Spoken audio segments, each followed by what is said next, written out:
In 2012, cognitive psychologist and popular science author Steven Pinker published The Better Angels of Our Nature: Why Violence Has Declined, which became a New York Times bestseller.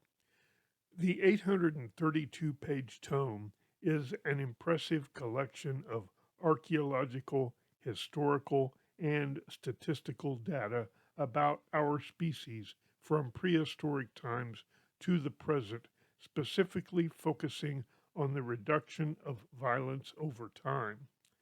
Pinker makes a persuasive argument that violent crime, homicide, cruel punishment, capital punishment, slavery, political violence, war, nuclear threat, genocide, terrorism, racial violence, gender violence, and animal violence have all been in steady decline from antiquity to the present.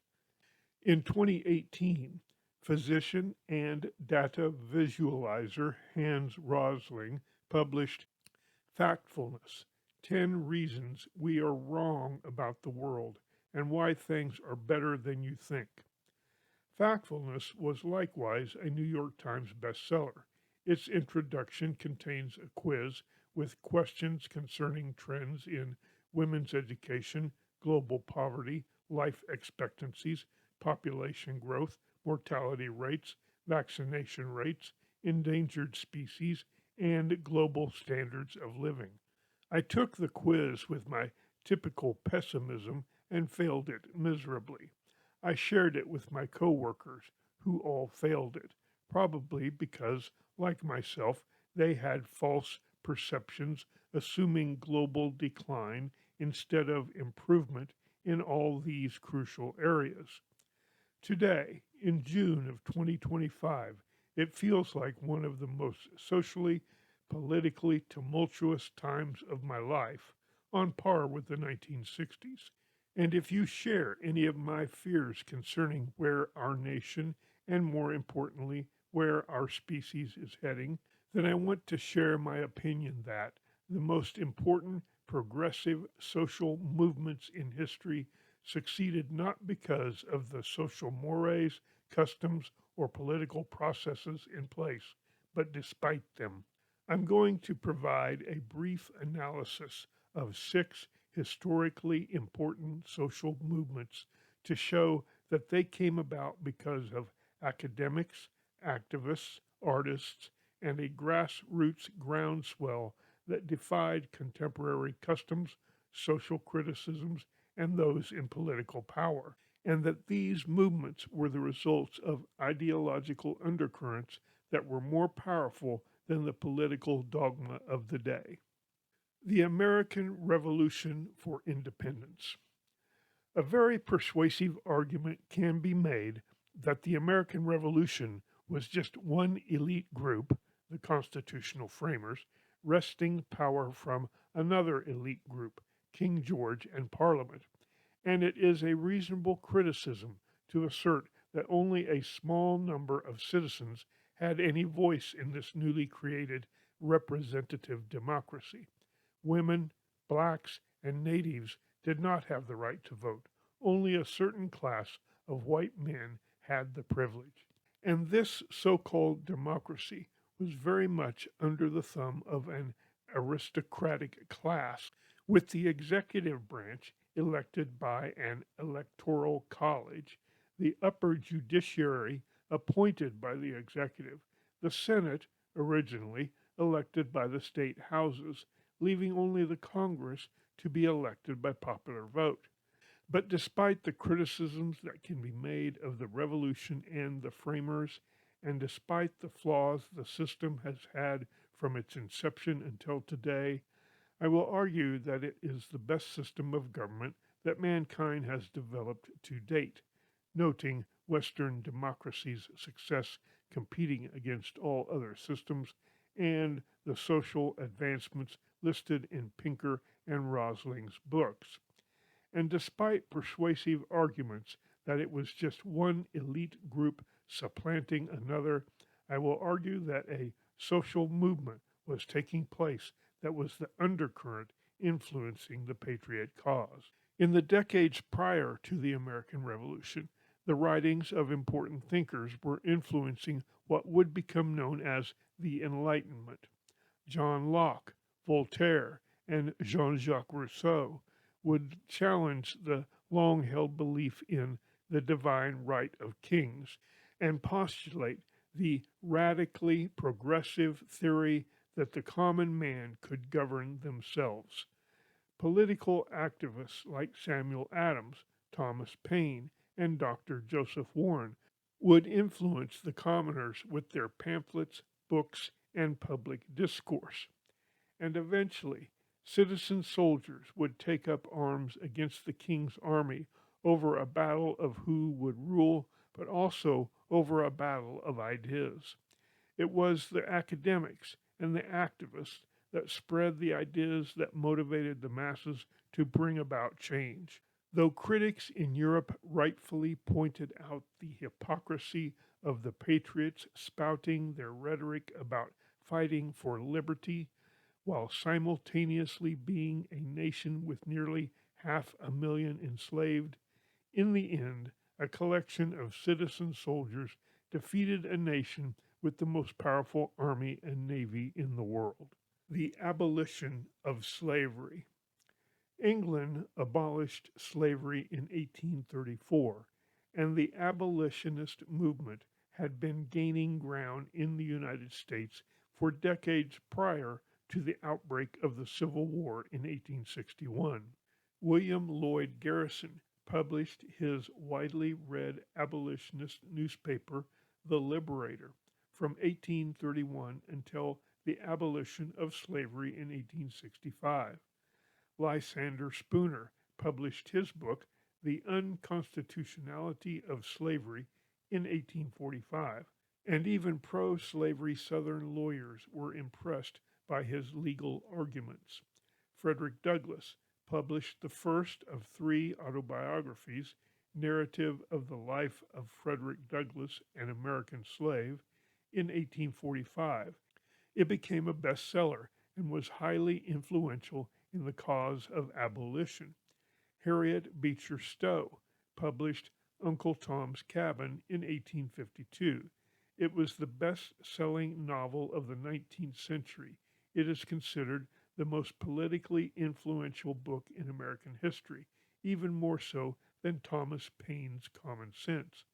And Lincoln allegedly said, "So you're the little woman who wrote the book that made this great war." And John Brown's raid on Harper's Ferry in 1859 was the dress rehearsal of the great armed conflict to come. These academics and activists were sowing the seeds of the abolitionist ideology that would be the social undercurrent that would transform the nation. But the abolitionists were facing powerful cultural and political opposition. The Bible has many passages in both the Old Testament and the New Testament condoning slavery, which pro slavery advocates drew upon in their efforts to justify the peculiar institution.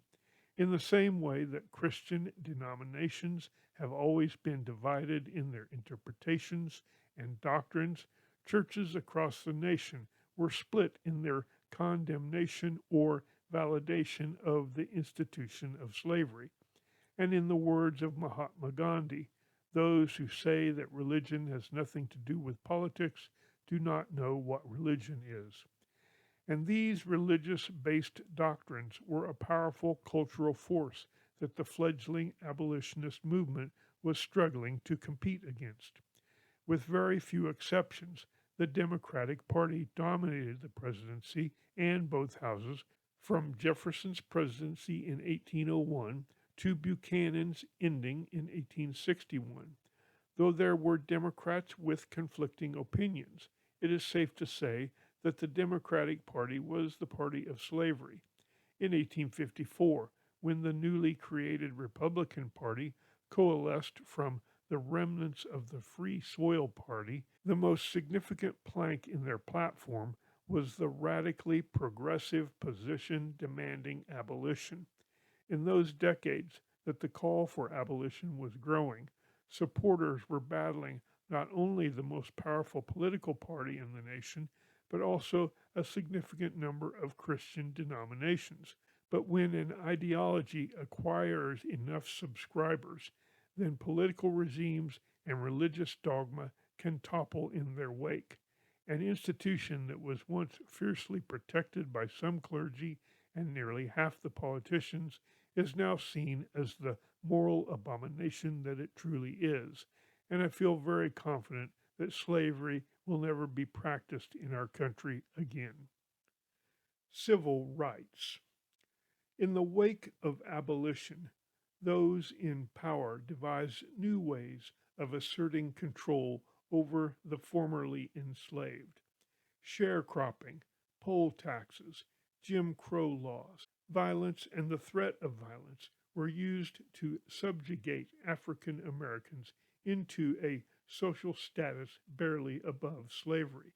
But once again, civil rights academics and activists used the power of the press and public discourse to bring influence on the citizenry. W.E.B. Du Bois was a sociologist and activist, and in 1910 was a founding member of the NAACP. His editorials in The Crisis magazine were hugely influential. Rosa Parks' defiance against Jim Crow laws led to her arrest in 1955 and was a pivotal event in the civil rights movement. Malcolm X was a civil rights activist in the 1960s who drew national attention for the cause, and Martin Luther King Jr. was a political philosopher and civil rights activist whose nonviolent civil disobedience against Jim Crow laws culminated in his peaceful march in Washington, D.C. in 1963, which proved to be highly effective in swaying public sentiment and bringing about real change in civil rights. As a result of these academics and activists' actions, President Lyndon Johnson signed the Civil Rights Act of 1964 into law, which is one of the most significant legislative achievements in American history. Those activists were battling against Jim Crow laws, the KKK, and racial discrimination. Though racial discrimination has not been eradicated, their efforts did more to influence public opinion and fairness under the law than any political measure before or since. Women's rights. From antiquity to today, women have traditionally not had rights that were equal to men. From studying ancient cultures, we find that sometimes women received surprisingly egalitarian treatment, but more often were the subject of horrifically unjust treatment. They have been the target of various forms of abuse like conjugal slavery, forced marriage, sexual violence, and domestic violence. They have been subjugated by being denied the right to education. They have been denied the legal right to hold public office, enter legal contracts, own private property, or earn equal pay. They have been denied basic autonomy like the right to vote and reproductive rights. Elizabeth Cady Stanton was a woman's rights activist. In 1895, she published The Woman's Bible, which challenged the traditional position of religious orthodoxy that woman should be subservient to man. She asserted that the Bible was a misogynist document written by men and that the biblical creation account portrays men made in the image of God, women made in the image of man subservient to God, woman subservient to man. Stanton was not as successful in her anti-religious campaign as she was when she joined forces with Susan B. Anthony in the struggle for women's suffrage. Though both would die before women were awarded the right to vote in 1920, they are widely recognized for their pivotal role in women's suffrage. The two biggest social movements that took place in the 1960s were civil rights and women's rights. The women's rights activists were battling against religious dogma, social mores, gender discrimination, and archaic laws. Though many of the horrific abuses that women suffer are still an everyday fact in much of the Islamic states, women's rights have improved dramatically in the democratic West because of the tireless efforts made by the academics and activists of the women's rights movement. The Vietnam War. In its early days, the Vietnam War was supported by most American citizens who endorsed the geopolitical strategy of stopping the spread of communism.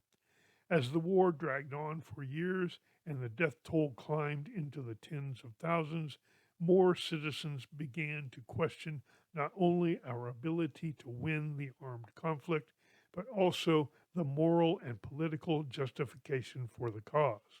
Prominent intellectuals like Noam Chomsky and other academics voiced their criticism of the war. Civil rights activists like Martin Luther King Jr., Malcolm X, and Muhammad Ali condemned the war on both moral and racial grounds. Popular artists like Bob Dylan and John Lennon openly criticized the war. College students across the nation marched in protest, and eventually common citizens and even Vietnam veterans joined the protest. But there was an older generation of Americans who were still supporting the war, and there were powerful political hawks in Washington that were linked to the military industrial complex who supported the war for political reasons and sometimes monetary motives. Those in protest were fighting against an older generation, deeply entrenched ideological dogma, and powerful moneyed interests. One can argue that the Paris peace talks brought the Vietnam War to a close, or that the political leadership ended the war. But I will argue that the most decisive factors ending the Vietnam War were the powerful voices of the academics, activists, and artists, and the hundreds of thousands of protesters taking to the streets. Ultimately, the undercurrent of public sentiment was more powerful than the political dogma and money power of the day. Prohibition. In the decades prior to Prohibition, there was a significant rise of different activist groups like the Woman's Christian Temperance Union, founded in 1874. Over time, these various temperance movements brought pressure on society at large and eventually the U.S. Congress. As a result, the legislators passed the 18th Amendment to the Constitution. The Volstead Act went into effect in January of 1920 and prohibited the production and sale of alcoholic beverages. But there was a hugely significant portion of the population that still wanted to drink, and alcohol moved from the legitimate market to the black market. In the 14 years that alcohol was illegal, the nation experienced a flagrant disregard of the law, a growing crime organization who were profiting greatly from the black market commodity, and the violence that goes hand in hand with the competition for those profits. As a result, in that short 14-year span, public sentiment swung the opposite direction, and the 18th Amendment was repealed in December of 1933. The laws of supply and demand, popular public sentiment, the political appeal of tax revenues, and just plain common sense were powerful enough forces to repeal a constitutional amendment. Just 4 years later, for completely different reasons, marijuana was made illegal with the Marijuana Tax Act of 1937. A far less popular intoxicant than alcohol, marijuana was still used in a few limited subcultures. With its growing popularity in the 1960s, the 1937 law was eventually challenged and overturned in 1969 in Leary versus United States. As a countermeasure, at the urging of President Nixon, Congress passed the Controlled Substance Act of 1970, which categorized marijuana as a Schedule 1 controlled substance along with much harder drugs. Nixon immediately followed up with his war on drugs in 1971 and the establishment of the Drug Enforcement Administration, DEA, in 1973. From Nixon's White House tapes, it has been learned that both the war on drugs and the DEA were created specifically to be used as political tools to harass and discredit various black and liberal subcultures who were publicly critical of the Nixon administration. After decades of citizens being imprisoned for simple possession and untold millions of taxpayer dollars spent to eradicate a popular commodity, now, more than 50 years after Nixon's Schedule 1 laws, marijuana is legal to varying degrees in 44 states.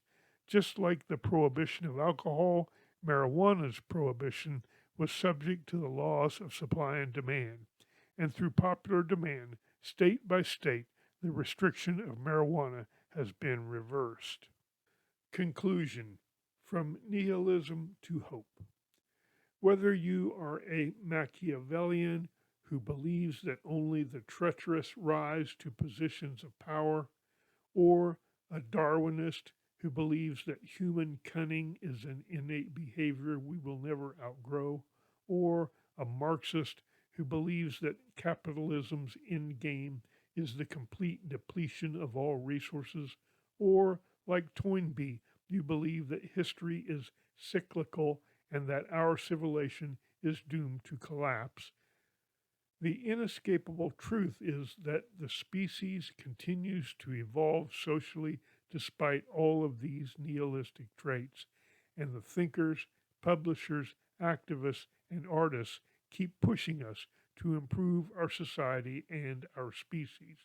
I urge you to seek out Steven Pinker's The Better Angels of Our Nature, Why Violence Has Declined, and or Hans Rosling's Factfulness, 10 Reasons We Are Wrong About the World and Why Things Are Better Than You Think. If you enjoyed this documentary and are interested in civil disobedience against authority, then consider seeking out my book, Rebellion, a 300-year saga of one family's struggle with authority, the Shays Rebellion, the Whiskey Rebellion, New Orleans Storyville, Pendergast's Kansas City, the Haight-Ashbury, and beyond.